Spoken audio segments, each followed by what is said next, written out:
ઓમ સૂર્યાય નમઃ. કલયુગના પ્રત્યક્ષ દેવ એવા સૂર્યનારાયણ દેવનું વ્રત મહામાસની સુદ સાતમથી થાય છે અથવા તો કોઈ પણ રવિવારથી શરૂ કરી શકાય છે.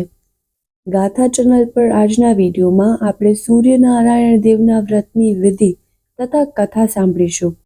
ભવિષ્યમાં આવી અન્ય કથા વાર્તા સાંભળવા માટે ગાથા ચેનલ સાથે જોડાઈ રહી ચેનલને સબસ્ક્રાઇબ કરજો અને જો વિડીયો પસંદ આવે તો લાઈક અવશ્યથી કરજો. વ્રતની વિધિ. વ્રત કરનારે સવારે વહેલા ઉઠી નાહી ધોઈને સૂર્યનારાયણની પૂજા કરવી, પૂર્વ દિશામાં મોં રાખી પાણી વડે તેમને અર્ઘ્ય આપવું, કથા વાર્તા સાંભળવી. કથા સાંભળતી વખતે મનમાં સૂર્યનારાયણ સૂર્યનારાયણ એમ બોલવું. આમ 6 માસ સુધી વ્રત કરવું. વ્રત દરમિયાન બને તો એકટાણું કરવું અને દૂધ ભાત ખાવા. વ્રત કથા. પૂર્વ સમયમાં ભગવાન સૂર્યનારાયણ વનમાં રહેતા હતા. તેઓ પુખ્ત વયના થયા ત્યારે માને કહેવા લાગ્યા, માતા, મારો વિવાહ કરો. હવે હું ઉંમરલાયક થયો છું. માએ કહ્યું, બેટા, આ વનમાં તારો વિવાહ કોની સાથે કરવો? માતા, આ વનમાં એક રાણી રહે છે. તેમને રનાદે નામે એક સુંદર છોકરી છે. તેની સાથે મારો વિવાહ કરો. સૂર્યનારાયણે ઉપાય બતાવવા કહ્યું.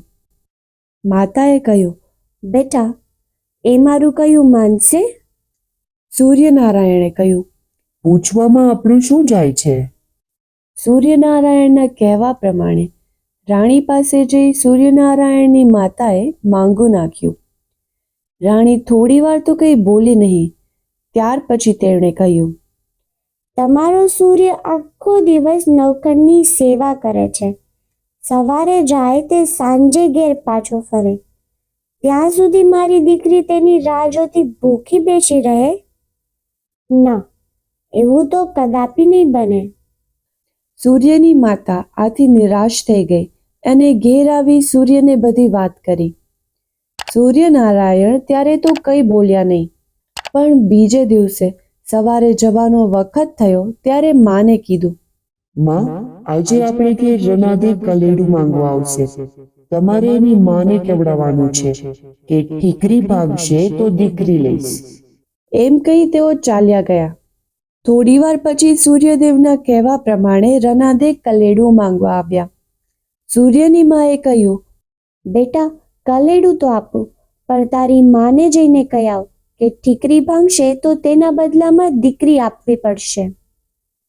રનાદેએ તો રાણીને આ બધી વાત કરી ત્યારે રાણીએ કહ્યું, એમાં શું? એટલામાં કઈ થોડી ઠીકરી ભાંગી જવાની હતી? જા, લઈ આવ. રનાદે કલેડું લઈ આવ્યા. મા દીકરી બંનેએ રોટલા ઘડીને ખાધા. ત્યારબાદ રનાદે સૂર્યદેવની માતાને કલેડું પાછું આપવા ગયા. ત્યાં રસ્તામાં અચાનક જ 2 સાંઢિયા લડવા લાગ્યા અને તેની હડફેટમાં રનાદે આવી જતા કલેડું નીચે પડી ફૂટી ગયું. આથી રનાદે પોતાના ઘેર પાછા આવ્યા અને માને સઘળી વાત કરી. રાણીએ જઈને સૂર્યની માતાને વાત કરી. સૂર્યનારાયણની મા તો રાજી થઈ ગયા અને કહ્યું, મેં તો તમને પહેલા જ કહ્યું હતું કે ઠીકરી ભાંગશે તો દીકરી લઈશ. હવે તમારી દીકરીનો વિવાહ મારા સૂર્ય સાથે કરો. આખરે રાણીએ સૂર્યનારાયણ સાથે રનાદેના વિવાહ કરવાનો નિશ્ચય કર્યો અને ગોળ ધાણા ખાધા. સૂર્યનારાયણ અને રનાદે પોતાના વિવાહની વાત સાંભળી રાજી થયા. સૂર્યનારાયણે માને કહ્યું, માં, તમે રાણીને કહી આવો કે કાલે મારો સૂર્ય પરણવા આવશે. માતાએ તો રાણીને કહી દીધું, પણ રાણી તો ચિંતાતુર બની કહેવા લાગ્યા, એક દિવસમાં હું શી રીતે પહોંચી વળીશ? તમે એ બધી ચિંતા ન કરો, મારો સૂર્ય પહોંચી વળશે. સૂર્યની માએ જવાબ આપ્યો. બીજે દિવસે સૂર્યનારાયણે રાણીના ઘરની જગ્યાએ સરસ મજાનો મહેલ બનાવી આપ્યો. તેમાં સઘળી સાધન સામગ્રી આવી ગઈ. જ્યાં સૂર્યનારાયણ હાજર હોય ત્યાં કઈ વાતની ખોટ હોઈ શકે?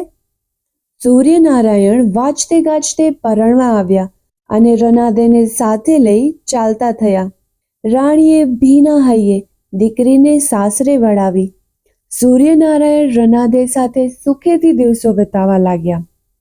સૂર્યદેવ સવારે ઘરેથી જાય તે સાંજે પાછા આવે અને પછી જ રનાદે જમે છે. આ એમનો દૈનિક ક્રમ થયો. આથી રનાદેનું શરીર સુકાવા લાગ્યું. થોડા દિવસ પછી રાણી દીકરીને ઘેર આવી ચડ્યા અને તેનું સુકાયેલું શરીર જોઈ પૂછવા લાગ્યા. દીકરી, તું આમ સુકાઈ કેમ ગઈ? માં, સૂર્યનારાયણ સવારે વહેલા નીકળી જાય છે અને છેક સાંજે પાછા ઘેર આવે છે. એ ભૂખ્યા હોય પછી મારાથી શી રીતે જમાય? એમને જમાડીને પછી જ હું જમું છું. રનાદેએ માને કહ્યું. રાણીએ એનો ઉપાય બતાવતા કહ્યું. દીકરી, તું એમને કહેજે કે સાકરનું પાણી પીને જાય. એ પછી તું જમે તો વાંધો નહીં આવે. બીજે દિવસે સૂર્યનારાયણ રોજના ક્રમ મુજબ ફરવા નીકળવાની તૈયારી કરતા હતા. ત્યાં જ રનાદે બોલ્યા. ઊભા રહો, આજે તમે સાકરનું પાણી પીને જાઓ. આ સાંભળી સૂર્યનારાયણ આશ્ચર્ય પામ્યા અને તેમને કહેવા લાગ્યા. રનાદે, તમને ખબર છે, જ્યાં સુધી હું નવખંડના જીવમાત્રને પૂરું ન કરું ત્યાં સુધી મારાથી પાણી ના પીવાય. રનાદેને થયું કે આ સાચું હશે કે શું? આજે તેમનું પારખું કરી જોઉં, ત્યારે ખબર પડે. એમ વિચારી તેમણે એક કીડીને જમીન પરથી ઉઠાવી એક દાબડીમાં પૂરી દીધી અને એ દાબડીને પાણિયારામાં મૂકી દીધી. સાંજે સૂર્યનારાયણ પાછા ફર્યા એટલે રનાદેએ કહ્યું. સ્વામી, સમસ્ત પૃથ્વીના પ્રાણીઓનું તમે પૂરું કરી આવ્યા? એમાંનું કોઈ ભૂખ્યું નથી રહ્યું ને? સૂર્યનારાયણ વિસ્મય પામી બોલ્યા. હા, પણ તમારે એવું કેમ પૂછવું પડ્યું? રનાદેએ કહ્યું. તમારી વાત ખોટી છે. હજુ પણ એક જીવ ભૂખ્યો રહી ગયો છે. ઊભા રહો, હું તમને બતાવું. એમ બોલી તેઓ પાણિયારામાંથી પેલી દાબડી લઈ આવ્યા.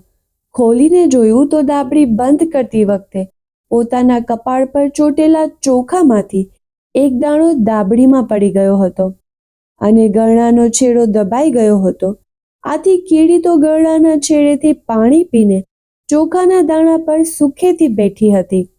આ દ્રશ્ય જોઈ રનાદે ખુદ આશ્ચર્યમાં પડી ગઈ. સૂર્યનારાયણ મંદ મંદ સ્મિત ફરકાવા લાગ્યા, પરંતુ રનાદેએ પોતાના પર શંકા કરી.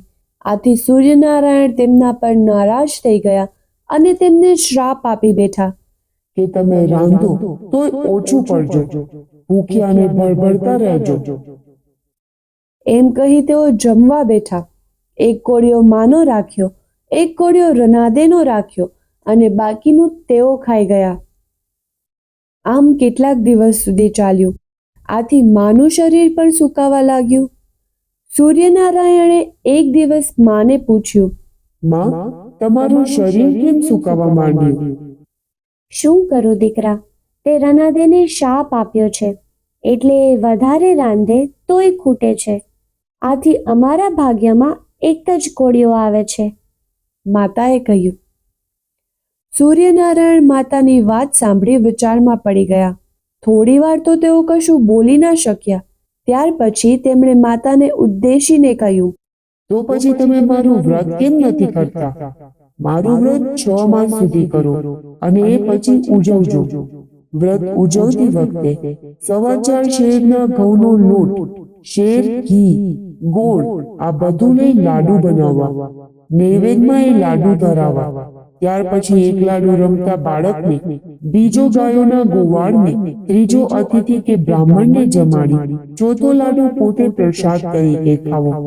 આ રીતે મારું વ્રત કરવાથી દુઃખ દારિદ્ર્ય નાશ થાય છે અને બળ, બુદ્ધિ ને ધન વધે છે. શરીર સુખમાં રહે છે, વાંજ્યા મેળું પણ ટળે છે અને આયુષ્ય વધે છે.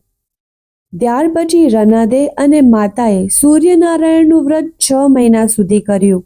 એ વ્રત ઉજવતી વખતે અતિથિ તરીકે વનમાં ફરતા ફરતા રામ લક્ષ્મણ આવી ચડ્યા હતા. તેમને બોલાવી તેઓએ જમાડ્યા.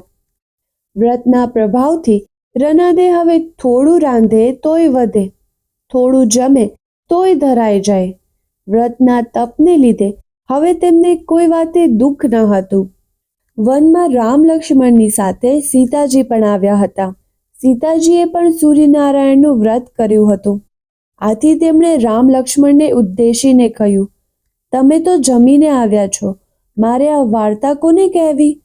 લક્ષ્મણે કહ્યું, ભાભી, તમે ચિંતા ન કરો. આ જ વનમાં એક રબ્બારણના એકના એક દીકરાનું મૃત્યુ થયું છે. આથી રબ્બારણ ભૂખી ભડભડતી બેસી રહી છે. તમે ત્યાં જઈ તેને વાર્તા સંભળાવો. સીતાજી તો આ વાત સાંભળી તરત રબારણને ત્યાં જઈ પહોંચ્યા અને તેને સૂર્યનારાયણની વ્રત કથા સંભળાવા લાગ્યા. વાર્તા પૂરી થઈ ત્યાં એક ચમત્કાર થયો. રબારણનો છોકરો જે મરી ગયો હતો તે આળસ મરડીને બેઠો થયો, સજીવન થઈ ગયો. આ ચમત્કાર જોઈ રબારણ આનંદ વિભોર થઈ ગઈ. તે સીતાજીને પગે લાગી અને તેમની પાસે સૂર્યનારાયણ વ્રતની વિધિ જાણી વ્રત કરવાની તેમણે પ્રતિજ્ઞા લીધી. જય સૂર્યનારાયણ દેવ. જેવા તમે વ્રત કરનાર, કથા વાર્તા સાંભળનાર બધાને ફળ્યા, એવા વ્રત કરનાર સૌ કોઈને ફળજો. હરિઓમ તત્સત.